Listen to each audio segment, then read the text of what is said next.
वरहमतुल्लाहि वबरकातुहू। अल्हम्दुलिल्लाहि वकफ़ा वसलामुन अला हबीबिहिल मुस्तफ़ा अम्मा बअद फ़अऊज़ु बिल्लाहि मिनश शैतानिर रजीम बिस्मिल्लाहिर रहमानिर रहीम वफ़ी अनफुसिकुम अफ़ला तुबसिरून सदक़ल्लाहु मौलानल अज़ीम। वक़ाल अल्लाहु तआला फ़ी कलामिही अफ़ला यतदब्बरूनल क़ुरआन अम अला क़ुलूबिन अक़फ़ालुहा सदक़ल्लाहु मौलानल अज़ीम। बारगाह रिसालत मुआब सल्लल्लाहु अलैहि वसल्लम में दुरूद पाक का हदिया पेश करें। अल्लाहुम्मा सल्लि अला सय्यिदिना व मौलाना मुहम्मदिन मअदनिल जूदि वल करम व आलिहि व अस्हाबिहिल किराम व इब्निहिल करीम व बारिक व सल्लिम सला।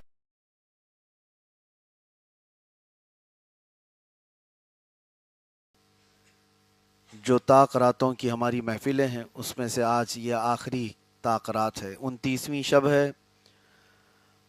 आज भी लैलतुल क़द्र हो सकती है। जो अल्लाह के नबी सल्लल्लाहु तआला अलैहि वसल्लम के फरमान के मुताबिक रमज़ान की आखिरी ताक रातों में लैलतुल क़द्र को तलाश करो, तो आज ये 29वीं शब आखिरी लैलतुल क़द्र की या तलाश करने वाली जो शब है। अल्लाह तबारक व तआला लैलतुल क़द्र की बरकतें हमें अता फरमाए। आज जैसे कि अक्सर नौजवान इसमें जो आए वो जिक्र की महफिल के लिए आए हैं। जिक्र से जो रूह की ग़िज़ा हासिल करनी है इसके लिए आते हैं, वरना ये सब वो नौजवान बच्चे हैं, इनके लिए और भी एंटरटेनमेंट के बहुत सारे ज़रिए बाहर मौजूद हैं। नुक्कड़ पर, गलियों पर, बाज़ारों में चमक धमक आज भी मौजूद है। लेकिन ये चुनिंदा वो लोग हैं जिनको अपनी रूह की ग़िज़ा चाहिए। पेट की ग़िज़ा के लिए कबाब अभी भी बाहर तैयार हैं, मुर्गियां भुनी जा रही हैं, गोश्त तैयार है, लेकिन रूह की ग़िज़ा के मुतलाशी जो हैं वो रात के 2 बजे भी यहाँ पर खींचे चले आते हैं। और अल्लाह के जिक्र में वो तासीर है कि हम आपको नहीं बुलाते, बल्कि वो जिक्रुल्लाह का असर ऐसा है जो दिलों को खींच लेता है। आज मैं कुछ आपके सामने जिक्र की मजलिस में जाने से कबल अलग कुछ तरबियत का एक अंदाज देना चाहता हूँ। काफी सालों से जिक्र में महफिल में हाजिर बाश लोग मौजूद हैं हमारे यहाँ पर। 3 मरतबा मुझे इसका अंदाजा है मजलिस जिक्र में मौजूद 3 मरतबा ऐसा हुआ है कि जिक्र की मजलिस में हाजिर होने वालों को रसूल करीम सल्लल्लाहु अलैहि वसल्लम की ज़ियारत हासिल हुई है।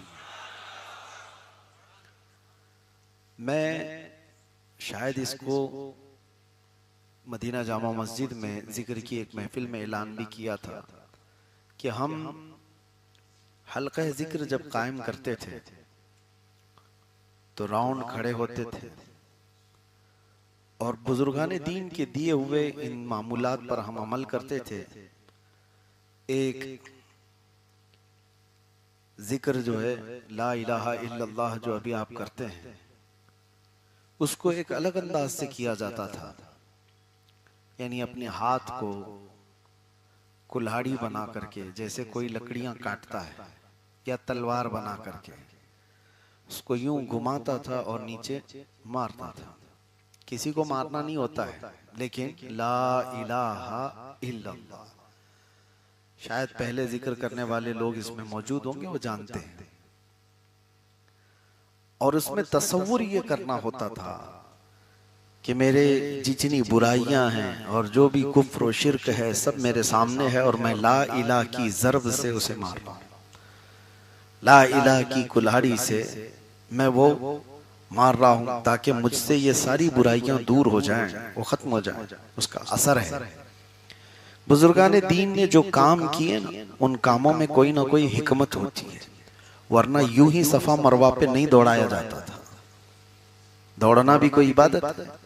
अल्लाह की महबूब बंदी हजरत हाजरा ने दौड़ लगाई, अल्लाह को पसंद आया और क़यामत तक के हाजियों को कहा गया तुम भी दौड़ो, पानी के लिए नहीं दौड़ना है अभी किसी को, लेकिन अल्लाह तबारक व तआला की बरगजीदा वो बंदी नबी की माँ की दौड़ की सुन्नत को अदा करने के लिए दौड़ना है। तो हम ये जो जिक्र करते थे, एक बार ऐसा हुआ, मैं आपको बताता हूं। काफी दूर रहने वाले, हमारे इलाके के नहीं, काफी दूर रहने वाले एक बुजुर्ग वो एक चिट्ठी ला करके दे करके चले गए मस्जिद के हमारे जिम्मेदार साहब के पास, कहा कि ये इमाम साहब को दे दीजिए।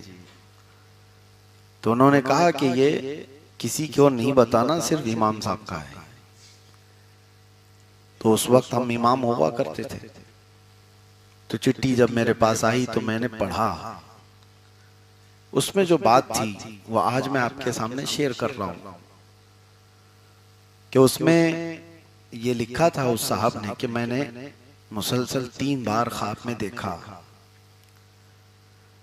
और जिसको देखा उन्होंने वाज़ेह तौर पर नहीं बताया, लेकिन ये बताया कि मुझे हुक्म हुआ है आप तक ये पैगाम पहुंचाने के लिए।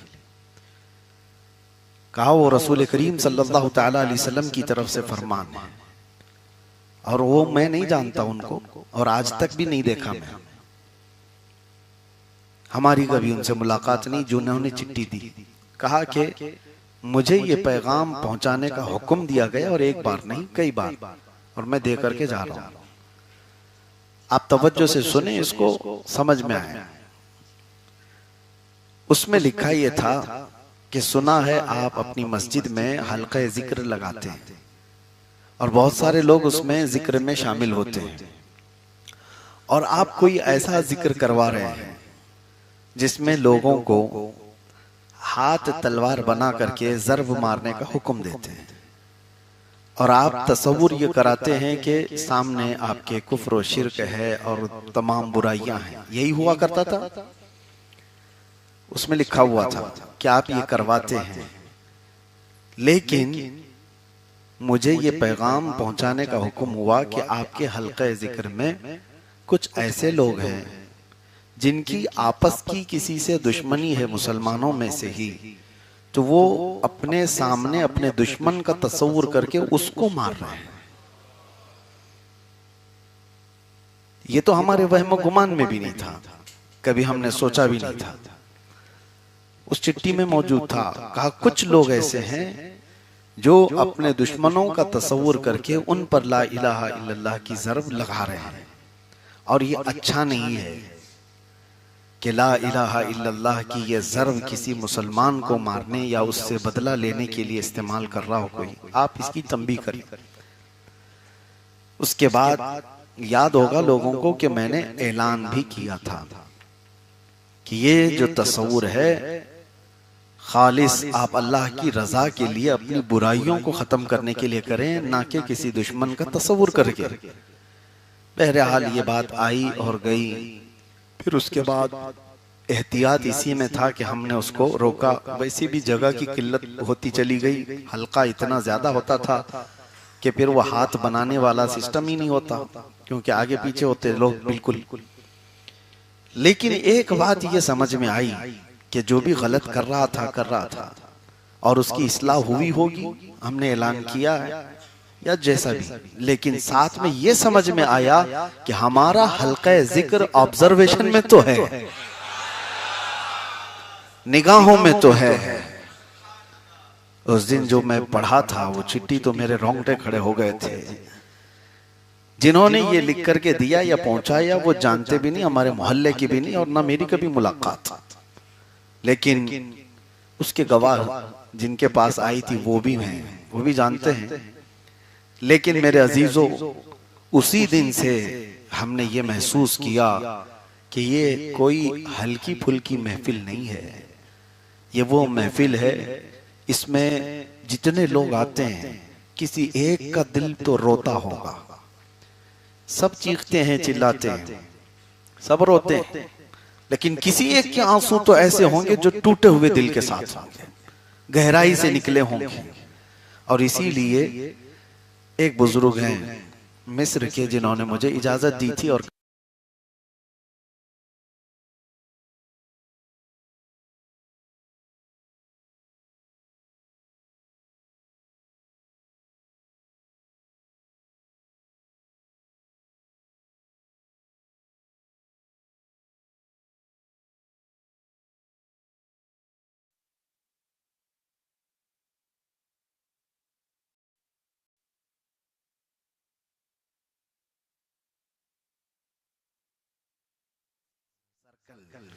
और एक दूसरे के हाथ को पकड़े होते थे। उसकी वजह भी हमारे बुजुर्ग उस्ताद ने बताया था, किसी एक का दिल ऐसा होगा जिस पर अल्लाह की तजल्लियात उतर रही होंगी तो उसका असर पूरे महफिल में होगा। एक दूसरे के जरिए से वो सारे लोगों पर उसका असर पहुंचेगा। सच बताओ तो मैं खुद महफिल में इसलिए आता हूं कि पता नहीं मुझ जैसे निकम्मे और मुझ जैसे गुनहगार की क्या चीज, कोई ऐसी काबिले एतबार चीज है नहीं, लेकिन आने वालों में कुछ सच्चे दिल वाले लोग होते हैं। उनकी बरकतों से अल्लाह तबारक व तआला हमारे पुकारने को भी कबूल फरमा लेगा। आज मेरे अजीजों, हम रमजानुल मुबारका में इस महफिल जिक्र को खास एहतमाम के साथ करते आए अब तक, और आप आते रहे। इंशाअल्लाहुल अज़ीज़ दुआ करो कि अल्लाह ताला ऐसे असबाब पैदा फरमाए कि ये जिक्र की महफिल हर महीने कायम रहे इंशाअल्लाहुल अज़ीज़। और ये महफिल इंशाअल्लाह होती रहेगी हर महीने, हमने तय किया है। कोई तारीख आपका ऐलान होगा। और यहाँ क्या है, पोस्टर भी नहीं लगता, कुछ भी नहीं, वैसे भी ये आ जाते हैं, क्योंकि परवानों को जरूरत नहीं है शमा कहाँ है बताने की, वो खुद ढूंढ लेते हैं, वो खुद ढूंढ लेते हैं। जिसको तलब होती है, वो सच्ची तलब रखने वाला कहाँ कहाँ से आता है। यहाँ पर आपको मैं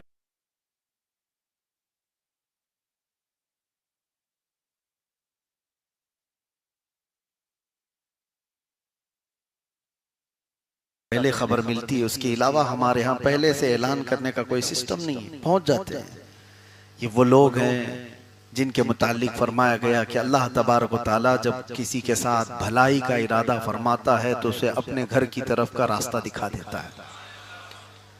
तो आप वो लोग हैं, बहुत पोस्टरबाजी करने की जरूरत नहीं, बहुत ऐलान करने की जरूरत नहीं। जिसकी सच्ची तलब होगी वो आ जाएगा, और जिसको तलब नहीं है वो पड़ोस में होगा, इधर ही होगा, लेकिन वो ये कहेगा हमको किसी ने बोला ही नहीं, हमको किसी ने बताया ही नहीं। ऐसे बहुत लोग हैं। अक्सर मुझसे ये लोग कहते रहते हैं हमको कोई बोलता ही नहीं, आप आए भी और चले भी गए और हमको कोई बोला ही नहीं। आपको क्या चीज ऐलान करते ना, मैं माइक पीछे लगाते हुए चलते रहे, आ रहे हैं आ रहे हैं आ रहे हैं आ रहे हैं। तलब जब किसी की सच्ची हो तो मेरे अजीजों वो खुशबुओं से पहचान लेता है। आपके अंदर मैं ये चाहता हूं कि जिक्र की महफिल का जो अवेयरनेस है वो ऐसा होना चाहिए जैसे खाने की भूख लगती है। और मुझे पता है अक्सर नौजवान इसमें ऐसे हैं जो हमारे आसपास रहने वालों से कंटिन्यू मैसेज करके उनको भी तंग करते रहते हैं, कब है जिक्र की महफिल, कब है जिक्र की महफिल। ये वही लोग हैं जिनको रूहानी ग़िज़ा की तड़प है और तलब है। जब तक ये तलब है, एक गारंटी देता हूं, जब तक ये तलब है तुम्हारे अंदर जिक्र की महफिल में हाजिर होने की, एक गारंटी है कि बगैर तौबा के दुनिया से नहीं जाओगे इंशाअल्लाह। आदमी गुनाह करता है, सबके गुनाह हैं, और गुनाह करने के बाद उसकी सूरत दो होती है। एक पहली सूरत यह है कि भूल गया मैंने क्या किया था, और एक ये है कि गुनाह करने के बाद याद है मैंने गलत किया है। दोनों सूरतें मैं बताऊं, गुनाह करने के बाद जो भूल गया वो अज़ाब इलाही का शिकार हो जाएगा, और अल्लाह उसको और भी भुलाएगा, और बड़ी बड़ी चीजें भुलाएगा, और बड़े बड़े गुनाह करेगा, वो भूल जाएगा। लेकिन गुनाह करने के बाद उसे याद है, बार बार याद है, नहीं मैंने गलत किया है, मैंने गलत किया है, और अल्लाह ताला उस बंदे को बार बार तौबा की तौफीक देता है। यहाँ तक के फरिश्ते कहते हैं रब ताला से कि मौला इसकी तौबा को तू बार बार कबूल करता है, ये गुनाह करता है फिर तौबा करता है, गुनाह करता है फिर तौबा करता है, गुनाह करता है फिर तौबा करता है। अल्लाह ताला क्या फरमाता है जानते हो? फरिश्तों से रब ताला फरमाता है वो बार बार इसलिए तौबा करता है कि मुझे अरहमुर राहिमीन समझता है, मुझे रहमान समझता है, वरना दुनिया वालों से 2 बार से ज्यादा कोई माफी मांगेगा वो ठुकरा देगा कि पहले भी तूने ऐसा ही किया था, फिर अभी वही कर रहा है, तेरे ऊपर क्या भरोसा। लेकिन रब्बे जुल जलाल की बारगाह में बंदा जिंदगी भर गुनाह करता है फिर माफी मांगता है, एक बार भी रहमान ये नहीं फरमाता कि कितनी बार तू कहेगा इस तरह से, नहीं, जब जब वो तौबा करता है अल्लाह उसकी तौबा कबूल करता है, माफ करता है। और इकबाल का तो अंदाज ही अलग था। इकबाल शायर मशरिक, वो जज्ब के आलम में रहने वाला एक कलंदर, वो तो ये कहता है कि कुछ गुनाह इसलिए भी किए कि रब तबारक व तआला गफ्फार है, उसकी शान है, उसकी सिफत है गफ्फारी, बख्श देना। खैर मेरे अजीजों, आज जो मैं बात अर्ज करने जा रहा हूं, आज जिक्र की महफिल में शामिल होने से पहले मैं आपको एक तरीका बता रहा हूं जो जिक्र का एक बहुत ही अलग तरीका है, और उसमें जो कामयाब हुआ वो पूरी दुनिया के किसी भी खित्ते में रहे वो अपना जिक्र खुद जारी रखेगा। इस चीज की तरबियत औलिया इकराम के मदरसे में सबसे पहली तरबियत होती थी। अब मुझे कई मर्तबा लोग ये टॉन्ट मारते थे कि कैसे कैसे नशेड़ी गंजेड़ी लोगों को लेकर के आप महफिलें कर रहे हो, उनको पता नहीं। और आज से तकरीबन 16 साल कबल मैं वसई की जामा मस्जिद में, आज वो बच्चे माशाअल्लाह उस वक्त मस्जिद की तरफ मुड़ के भी नहीं देखते थे, और जिक्र की महफिल हमने वहां पर भी कायम की थी 16 साल पहले। उस वक्त नया नया शबाब था, और जब जिक्र की महफिल के बाद उन बच्चों ने तौबा किया तो उस वक्त भी मुझको ये ताना मारा जाता था कि ये गुंडागर्दी में, गैंगवार में, पता नहीं कैसे कैसे कामों में मुब्तला लोग हैं, इनको मस्जिद में बुला करके आप रात को क्या कराना चाह रहे हैं, इनको तो फर्ज और वाजिब नहीं मालूम, इनको तो हलाल और हराम की तमीज नहीं मालूम, जिक्र से क्या होने वाला है। ये चीजें आपके पास भी आ सकती हैं और हमारे साथ भी हो सकती हैं। बहुत पहले मैं नर्वस हुआ था कि ऐसे टॉन्ट मारे जा रहे हैं, इन बच्चों को हम सही करने की कोशिश कर रहे हैं। मेरे एक उस्ताद थे, इंतकाल हो गया, अल्लाह उनकी मगफिरत फरमाए और उनकी तुरबत पर रहम फरमाए। मैंने उनसे कहा कि हज़रत जिस अंदाज से भी इनको खड़ा करने की हम कोशिश करते हैं तो इस तरह से लोग कहते हैं। तो उन्होंने मुस्कुरा कर खाली एक ही जुमला कहा, मियाँ ये सब बातें क्या लगने की हैं, लोगों को इतना ही कहो, डॉक्टर तो मरीजों के साथ ही रहेगा, डॉक्टर का काम क्या है, मरीज के साथ नहीं रहेगा तो फिर किसके साथ रहेगा। अल्लाह ने तुम्हें इन लोगों की रूहानी बीमारियों के सही करने के लिए भेजा है, तो जाहिर सी बात है अच्छे लोगों के साथ थोड़ी, बहुत अच्छे लोग तो वो हमको अच्छा करेंगे, हाँ जो रास्ता भटके हुए भूले भटके हुए हैं उनके साथ तो हम रहेंगे, उनकी इस्लाह की नीयत है। उसका असर हमने देखा कि जिनको ताना मारा जाता था आज तो हम मस्जिद के सदर सेक्रेटरी बने हुए हैं। हाँ, मस्जिद पूरी वो चलाते हैं आज, और यहां पर भी होगा इंशाअल्लाह। मैं ये नहीं कहता कि आप लोग भी बन जाओ सदर सेक्रेटरी, और कुछ लोग तो कतार में हैं, मैं उसकी तलकीन नहीं कर रहा हूं, लेकिन ये कह रहा हूं कि किसी को भी हल्का मत समझो। हर बेशा गुमा मबुर के खालीस, शायद के पिलंग खुफ्ता बाशत। फारसी का एक कौल है, किसी भी जंगल को खाली मत समझना, शायद उसमें शेर सोया होगा। ये जो नौजवान आते हैं, कभी किसी का दिल बदला तो अचानक ऐसे हालात होते हैं मेरे अजीजों।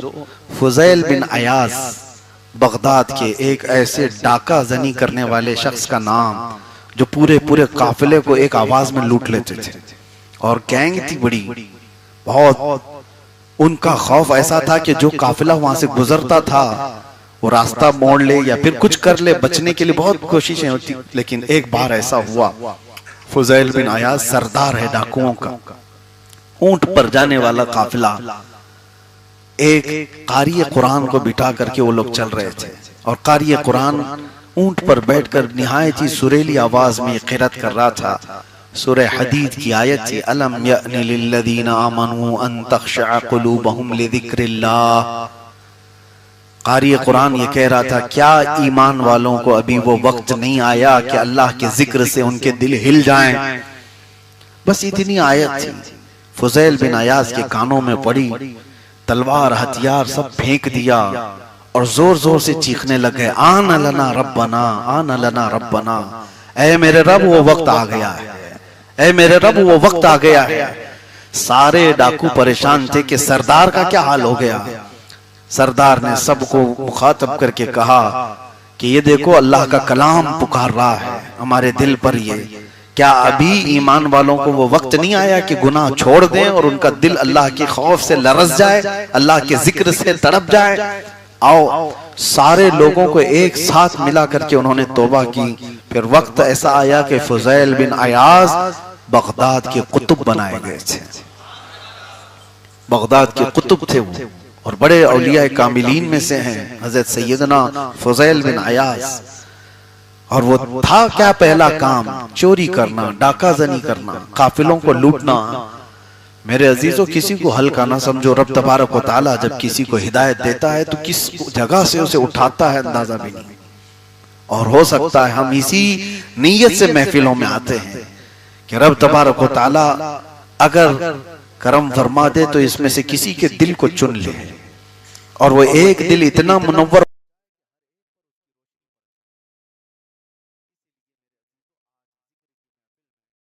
तवज्जो से सुनो, मैं जिस तरबियत की बात कर रहा हूं उस तरबियत का नाम है मुराकबा। उसको मेडिटेशन कहा जाता है। और आज उस सूफिया इकराम के तरीके को लेकर बहुत सारे योग बनाए गए और दुनिया भर में योगा के नाम से बहुत सारी चीजें मशहूर की गई, जबकि सूफिया इकराम के यहाँ सबसे पहली तरबियत थी मुराकबा। मुराकबा का मतलब क्या होता है? यह अरबी का लफ्ज है निगरानी करना। किस चीज की निगरानी करना? तवज्जो करना। इसमें कुछ नहीं है, आप अपनी जुबान से कुछ जिक्र नहीं कर रहे हैं, बल्कि एक खामोश जगह बैठे हुए हैं, आंखें बंद हैं, गर्दन सीधी है, कमर सीधी है, और आने जाने वाले ख्यालात पर आप तवज्जो कर रहे हैं। और फिर आप अपने माजी में जा रहे हैं, पिछली जिंदगियों में जा रहे हैं। जवानी को देखा, कभी चलते हुए अपने आप को देखा, कभी बैठते हुए अपने आप को देखा, कभी लोगों से मिलते हुए देखा, बातचीत करने में हमारे सख्त रूड लहजे को देखा, या किसी ने हमको कुछ दुखाया वो देखा। आप अपने जहन को खाली छोड़ दिए हो। और ये मुराकबे की जो आदत है, खामोश सिर्फ आते जाते ख्यालात पर तवज्जो रखने की, बुजुर्गों ने फरमाया यहां से ही विलायत की पहली सीढ़ी शुरू होती है। विलायत में औलिया कामिलीन की सबसे पहली तरबियत हुआ करती थी मुराकबा। मुराकबे के लिए रिज़्क़ हलाल खाया हुआ हो आदमी, और फिर उसका तरीका यही बताया गया है कि किसी पुरसुकून जगह पर, खास तौर पर कोशिश ये हो कि फजर के बाद हो या फिर इशा के बाद हो, जब दुनिया आवाज और शोर शराबे से कम होती है, उस वक्त उस इंसान को मुराकबा करना चाहिए। मुराकबा और मुहासबा दो चीजें। मुहासबा क्या है? अपना हिसाब करना, अपना हिसाब करना। पीछे जाएंगे तो बहुत सारी चीजों का हिसाब बाकी है आपका। आप सिर्फ अपने दिमाग में सोच लें, दिन भर जो दुकान का काम करते हैं उनको अगर दिमाग से ही सोचना है कि कितना आज मेरे गले में आया और कितना जमा हुआ, कितना कहाँ देना है, इसी में उसका आधा घंटा चला जाए। लेकिन मुहासबा वही अगर अपने आखिरत और अपने गुनाहों के मुताल्लिक कर ले आदमी, तो उसके ईमान में इजाफा हो जाता है। बाकी दुनिया का हिसाब किताब करते करते आदमी बूढ़ा हो जाता है, कोई तब्दीली नहीं आती। लेकिन जो अपने आमाल का मुहासबा करता है, अल्लाह तबारक व तआला उसके दिल को बदल देता है। वो अपने मुहासबे में आई हुई चीज दोबारा गलती नहीं करता। आज हम कोशिश ये करेंगे कि मैं आपको मुराकबे और मुहासबे की महफिल में ले जाता हूं, ताकि आप यहां से शुरू करें अपने ख्यालात पर कंट्रोल, अपने आमाल के मुतालिक आपको किसी लंबी चौड़ी दुआ के बगैर खुद महसूस करेंगे कि तुम्हारी आंखें बहने लग जाएंगी। वजह यह है कि तसव्वुर आपका आज भी जिंदा है। अगर जिंदा ना होता तो आप मरकज की इस जिक्र में नहीं आते। दिल तुम्हारा जिंदा है जो तुम्हें ले आया है, और जैसे ही तुम मुराकबे में जाओगे, ये यहीं पर नहीं, आप रोजाना इसको सिर्फ और सिर्फ 5 से 10 मिनट करने की आदत डालो, फिर देखना आपकी जिंदगी में कैसा इनकलाब आता है, बहुत बड़ी तब्दीली आती है। फिर ये दिल के ऊपर जमा हुआ मैल छटने लगता है, तुम्हें दुनिया की हंसी मजाक और वाहियात और खुराफात में दिल नहीं लगता। सरकार मुफ्ती आजम हिंद रहमतुल्लाह तआला अलैह आला हजरत के शहजादे, आपका आखिरी वक्त था, लेकिन आपके यहाँ जब कभी कोई जाता कमरे में जुबान बंद होती, लेकिन पूरे कमरे में अल्लाह अल्लाह अल्लाह की आवाज आ रही होती थी। ये कहां से? क्योंकि लोग करीब से सुनते थे कि धड़कनें इस तरह से होती थी कि धड़कनों से ऐसा लगता था कि अल्लाह अल्लाह कोई कह रहा है।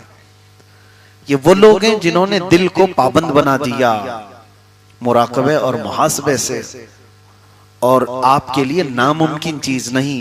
अल्लाह ने तुम्हारी बॉडी ऐसी फ्लेक्सिबल दिया है, तुम जैसी चाहे इसको आदत डालो। ये मुड़ती है, शेप लेती है कि नहीं लेती? 6 महीने 8 महीने जिम में जाने के बाद भी बंदे की बॉडी बदलती कि नहीं बदलती? सोने का तुम निजाम जिस तरह से बनाओगे वैसा बनता है। खाने का निजाम जिस टाइम पे तुम चाहोगे, तुम्हारे हाजतें बाथरूम जाने की भी जो टाइम है उसी वक्त बॉडी तुम्हारी आदत पकड़ लेती है। सोने का टाइम, उठने का टाइम तुम अपनी बॉडी को दिए हो, ये बॉडी तुम्हारी हर चीज एडप्ट करेगी। इसी तरह से अपने इस जिस्म को जब आप मुराकबे की आदत डाल देंगे, तो याद रखना, जो लोग ये हमसे शिकायत करते हैं गुनाहों से बचने की बहुत कोशिश करता हूं, होता नहीं है, उसकी वजह यह है कि गुनाह करने के बाद सोचा कभी था ही नहीं तुमने कि क्यों हुआ तुमसे। और ये मुराकबा तुम्हें उस आदत से, उन हरकतों से दूर कर देगा। ये मुराकबे की महफिल तुम्हें सोचने पर मजबूर करेगी, और जब बंदा वापस उस चीज को सोचेगा तो उसका जहन नकार देगा। और एक चीज आखिरी में बताता हूं, हमारे दिमाग के 2 हिस्से हैं, एक दाएं और एक बाएं, जो राइट साइड का है और एक लेफ्ट साइड का है। और लेफ्ट साइड का जो दिमाग है ये काम करता है तो जो हकीकी चीजें हैं बस उसका काम करता है। यानी जिसकी इज्जत करना है उसकी इज्जत करेगा, जो उसे नहीं समझ में आया उसको नहीं करेगा। हकीकत पसंदाना काम लेफ्ट साइड वाला जो दिमाग है वो हकीकत पसंदाना काम ही करता है। यानी आग गर्म होती है, गर्म होती है कि नहीं? तो ये लेफ्ट साइड का दिमाग उसको मानता है और तुम्हें वहां जाने से रोकता है। लेकिन राइट साइड का दिमाग जज्बाती है, ये जज्बात वाले काम करता है। कभी कभार ऐसा है कि इसके जज्बात बहुत ओवर हो गए तो ये किसी को भी कुछ भी बना देगा, बहुत ऊंचे पे लेके चला जाएगा। और ये राइट साइड का दिमाग जब ज्यादा काम करे, उसे पता है कि आग गर्म होती है, उसके बावजूद भी जज्बात में वो हाथ डाल देगा। ये सारे जज्बात के जो काम हैं वो राइट साइड का दिमाग काम कराता है। अब मसला ये है कि बहुत सारे लोग जो डिप्रेशन के शिकार होते हैं वो कब होते हैं? राइट और लेफ्ट में बैलेंस नहीं हो पाता। राइट लेफ्ट साइड का दिमाग वो हकीकत पसंदाना काम उतना ही करना चाहता है, और राइट साइड का वो कुछ जज्बाती काम करना चाहता है। ये दोनों के टकराव में वो फैसला नहीं ले पाता, करूं तो क्या करूं, करना चाहिए कि नहीं करना चाहिए। फिर उसे किसी के मशवरे की जरूरत आती है। एक ही दिमाग है, एक ही सोचने वाला होता तो फिर ये कंफ्यूजन क्यों आया है दिमाग में? कभी सोचा आपने? कुछ भी करने के वक्त 2 तरह के ख्यालात आते हैं आपको, उसके नुकसान के भी और उसके फायदे के भी। तो ये दिमाग कंफ्यूज करता रहता है इधर का और इधर का। ये बात मैं क्यों कह रहा हूं? सूफिया इकराम ने फरमाया इसको बैलेंस रखने का एक ही तरीका है, वो मुराकबे की महफिल। जब बंदा मुराकबा करता है तो ये दोनों की दोस्ती होती है और दोनों मिल करके एक फैसला लेते हैं और कभी आदमी गुमराह नहीं होगा, सिर्फ जज्बात में भी नहीं भागेगा और सिर्फ जाहिर पर भी नहीं चलेगा। तो मुराकबा आदमी के दिमागी तवाजुन को बैलेंस देता है, बराबर रखता है। इसलिए सूफिया इकराम इस महफिल के जरिए से लोगों की तरबियत किया करते थे। बहरहाल वक्त ज्यादा हुआ और आज मैंने बहुत शायद ऐसी बातें कर दी जो कुछ लोगों के बाउंस जा रही हो। नहीं, अभी इंशाअल्लाह अज़ीज अंदर उतरेंगे। हम ऐसी कोई बात नहीं करते, वो दूसरे लोग होंगे कि जिनको ऐसा लगता है महफिल में सन्नाटा है, सुभान अल्लाह भी नहीं बोल रहे, नारा तकबीर भी नहीं बोल रहे। हमको पहले से भी ऐसी आदत नहीं, समझ में आ रहा है तो सबसे अच्छी बात है, वरना कुछ लोग तो महफिल में जिसको कुछ नहीं समझ में आता वो ज्यादा नारे लगाता है। बहुत सारे जलसों में मैंने देखा है, हाँ, वो जबरदस्ती खड़े होकर नारे लगा रहे होते हैं, उनको पूछो तो समझ में नहीं आता। मैं अपने 12 रोजा मजलिस में मीलाद शरीफ के गुजरात में एक बार तकरीर किया, नौजवान है अभी भी वो मौजूद रहता है, तो मेरे पास आया, मैं कहा तकरीर में थे तुम? कहा हाँ, बहुत अच्छी तकरीर की आपने, बहुत अच्छी तकरीर किया। कहा कि क्या तकरीर किया? कहा नहीं समझ में तो नहीं आई। तो किस चीज की तारीफ कर रहे थे? और फिर उसने एक बात कही कि हाँ, मैंने तकरीर के बाद बहुत लंबी दुआ की थी, क्योंकि वो आखिरी रात थी। लंबी दुआ की थी कि अल्लाह तबारक तआला बे औलादों को औलाद दे दे, बेजोड़ उनको सालेह रिश्ते अता हो, बेरोजगारों को हलाल रोजियां आता हो, कर्ज से नजात मिल जाए, जेल से छुटकारे मिल जाए, सारी चीजें मैंने दुआ की। लेकिन उस बंदे को पूरी तकरीर में एक बात समझ में आई। कहा कि एक बात तो मुझे समझ में आई कि आप कर्जा माफ होने की दुआ बहुत अच्छी की है। बाद में पता चला वो गाड़ी के कर्जे में डूबा हुआ था। तो ये महफिलों की जो चीज है, अपने मतलब के एतबार से बहुत सारी चीजें हम समझते हैं, लेकिन यहाँ जो सन्नाटा है वो इस चीज का नहीं है कि नहीं समझ में आ रहा। समझ में आ रही है आप सबको? समझ में आ रही है, अल्हम्दुलिल्लाह। तो बस दिल के अंदर एक रिक्कत पैदा हो, दिल के अंदर एक नरमी पैदा हो, और फिर बंदे को ये एहसास हो कि मैं अपने दिल को इधर उधर खिलौना बनने ना दूं, ये अल्लाह का है और अल्लाह का ही रहेगा। हाँ, हुजूर पाक सल्लल्लाहु तआला अलैहि वसल्लम के लिए हमने अपना दिल रखा है। आला हज़रत फाजिल बरेलवी रज़ी अल्लाह तआला अन्हु क्या फरमाते हैं? दिल है वो दिल जो तेरी याद से मामूर रहा, सर है वो सर जो तेरे कदमों पे कुर्बान गया। हकीकत में दिल वही है।